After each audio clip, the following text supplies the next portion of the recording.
beauté, bien le bonjour, je suis contente de vous retrouver pour un nouveau partage. J'espère que vous allez tous et toutes très bien, que vous avez pris du plaisir à fêter les fêtes de Noël, que vous avez tous fêté des fêtes de Noël où vous avez pu vous sentir bien, vous avez pu éprouver du plaisir avec les membres de votre famille, et en tout cas, et même pour ceux qui étaient seuls, j'espère que vous avez pu, je vous souhaite d'avoir pu souhaiter des bonnes fêtes, et puis voilà, j'espère que vous avez été gâtés, notamment en partage, en amour, en joie, en réunion, et que vous avez pu ressentir la chaleur et la magie des fêtes.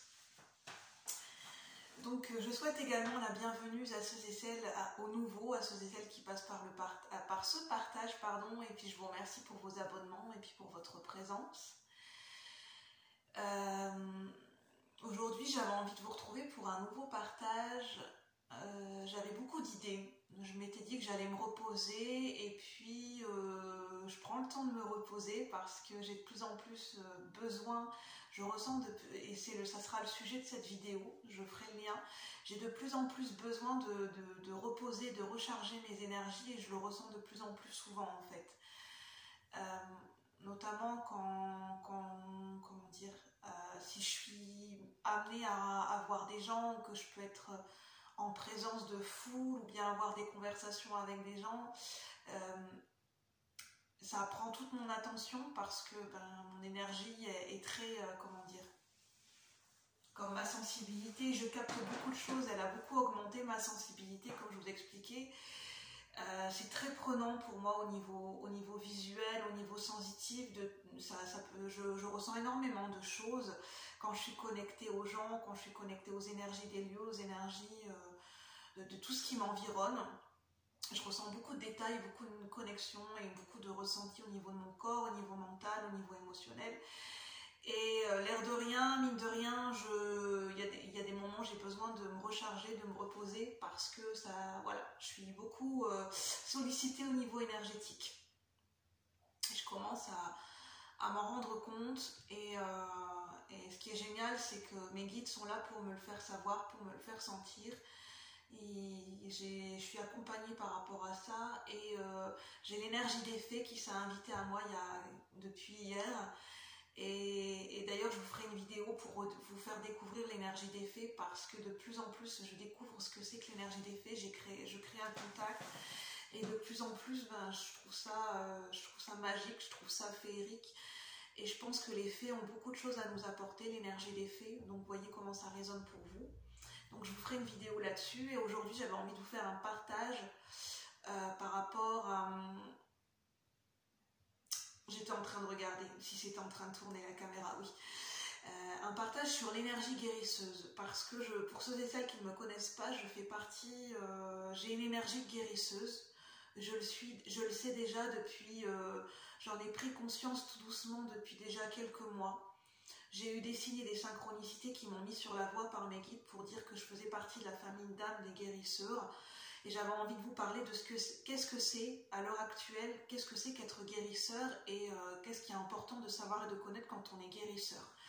Il faut savoir que la famille d'âmes des guérisseuses, j'ai appris sur internet et de par des partages, c'est une famille d'âmes qui regroupe énormément de catégories de personnes et catégories d'âmes. On va mettre, ce sont des âmes qui sont guérisseuses, c'est une très grande famille. La famille d'âmes des guérisseurs, c'est une très grande famille. Il y a la famille des chamans qui sont guérisseurs aussi, qui sont très connectés à la nature. Il y a toutes sortes de guérisseurs en fait. On peut être guérisseur de toutes sortes de manières. On peut être guérisseur dans la santé traditionnelle, en ayant un métier, dans le soin, dans la santé, dans la guérison, et on peut être très bien être guérisseur et ne pas avoir un métier en lien avec la santé, c'est tout à fait possible. On peut être guérisseur de n'importe quelle manière, pas besoin d'en faire son métier. Tous les guérisseurs n'en font pas, tous ceux qui font partie de la famille des guérisseurs, tous ceux qui font partie de la famille d'âmes des guérisseurs ou qui se reconnaissent comme tels, je pense, n'ont pas tous un métier qui est en lien avec la santé directement. Ça peut être aussi en lien avec la santé alternative et la médecine holistique, la médecine énergétique, toutes sortes de guérisons en fait, parce que la guérison ça passe aussi par les mots. On peut être guérisseur de par nos mots, de par notre communication, juste par notre présence. Quand on est guérisseur, en fait, on magnétise beaucoup d'énergie à nous et on a cette capacité de s'auto-guérir plus facilement que d'autres personnes parce qu'on fait partie de la famille d'âme des guérisseurs. Disons que c'est plus conscient chez nous.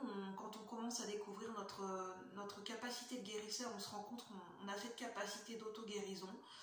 On a cette capacité d'être alchimiste et de transmuter nos propres énergies, de transmuter nos propres blessures, d'en prendre conscience et de travailler là-dessus. Je pense que les guérisseurs, la famille d'âme des guérisseurs, et c'est mon avis, travaillent beaucoup sur eux-mêmes, ont beaucoup de notions, ont beaucoup de connaissances sur ce qu'est la guérison.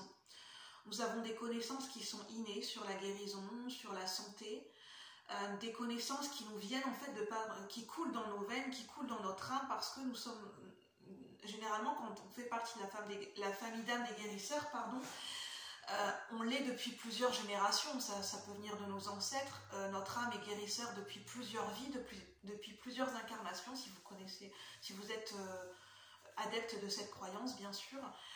Et ça coule dans nos veines depuis toujours, en fait, cette famille. Quand on est guérisseur, on le sait, on le sent, c'est inné, en fait. On a une empathie qui est surdéveloppée, on est empathe, on a une empathie, on est tourné vers les autres, on a envie de prendre soin des autres.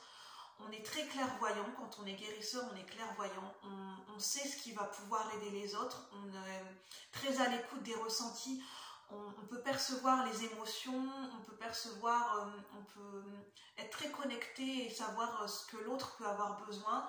Et ce qu'il faut faire attention quand on est guérisseur, c'est au syndrome de sauveur.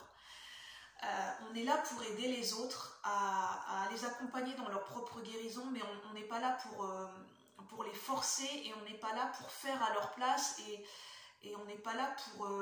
chacun a son libre arbitre, on n'est pas là pour sauver les gens. Parce qu'on peut sauver personne et ça je l'ai appris de par des messages et des synchronicités et de par des partages. Et quand on est guérisseur, quand on a une empathie qui est surdéveloppée, on attire beaucoup d'énergie à nous et nos énergies peuvent être très impactées. On a besoin de se recharger, de se ressourcer, on a besoin de préserver nos énergies, on a besoin d'avoir des moments pour nous, parce qu'on peut attirer, on peut être victime, j'aime pas le mot victime, mais quand on est guérisseur, on peut avoir affaire à du vampirisme énergétique de part d'autres personnes, mais souvent c'est inconscient, parce que d'autres personnes vont tellement bien se sentir de par notre énergie de guérisseur, et que en fait nous ça va nous prendre, et ils n'en ont pas conscience bien sûr, mais ça va nous prendre beaucoup d'énergie, et c'est pour ça qu'il faut apprendre à avoir des moments pour nous quand on est guérisseur, quand on fait partie de la famille d'âme des guérisseurs. C'est très important d'avoir des moments pour soi, pour se reconnecter, se recentrer sur notre propre énergie. C'est important pour notre santé mentale, notre santé énergétique et notre santé physique, parce que ça peut impacter notre santé physique, et apprendre à gérer son émotionnel et à gérer son empathie pour ne pas que ça tombe dans des extrêmes en fait. Et c'est important aussi de se guérir soi-même pour guérir les autres. Quand on est guérisseur, ça passe par notre propre cheminement de guérison, ça passe par notre propre écoute de nous-mêmes, et parce qu'on magnétise beaucoup d'énergie à nous, donc de prendre soin de nos énergies, d'être très à l'écoute de nos ressentis physiques, comment on se sent par rapport à quand on est dans un lieu, quand on est dans une situation, quelles sont nos limites à ce moment-là? Est-ce qu'on sent qu'on est en capacité, on a des ressources pour être dans le partage, pour être à même d'être... est-ce qu'on est capable d'être présent? Ouais, on sent qu'on a plutôt besoin, qu'on est fatigué énergétiquement et qu'on a besoin de se ressourcer, de se reposer. Et parce que moi, en fait, je suis plus à l'écoute de mes ressentis physiques et on le sent. Quand on atteint nos limites corporelles et nos limites physiques, quand on magnétise beaucoup trop d'énergie à nous, qu'on se sent impacté, qu'on sent qu'on est en train de puiser dans nos ressources, on le sent physiquement et énergétiquement. On peut sentir un malaise, on peut sentir des maux de tête, une fatigue au niveau du corps physique, où on sent que ça peut être très subtil, mais dans ces cas-là, il vaut mieux revenir, se recentrer en fait, prendre soin de soi. Et voilà, essayer de jauger à chaque fois notre énergie, comment on se sent, est-ce qu'on se sent en capacité de donner ou on sent qu'on a besoin de se reposer.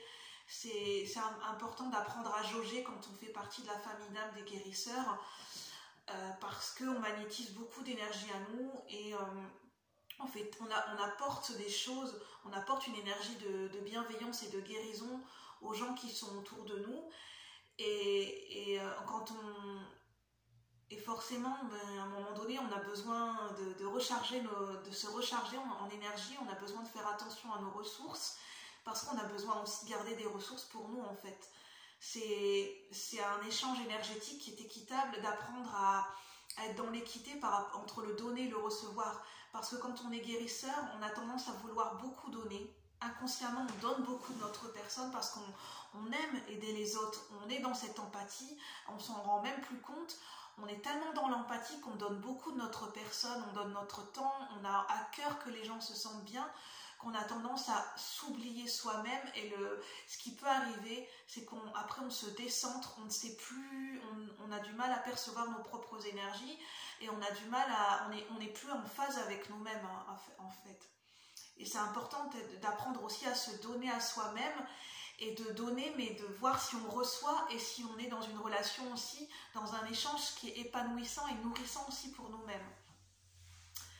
Donc voilà ce que je tenais à vous partager pour l'énergie des guérisseurs. Désolée, j'ai un petit peu bugué au niveau des mots, mais j'espère que ce sera compréhensible. N'hésitez pas à me poser des questions, n'hésitez pas à partager si vous pensez que ça peut parler à d'autres personnes. N'hésitez pas à commenter. Si vous avez envie d'en savoir plus, je serai ravie de vous répondre.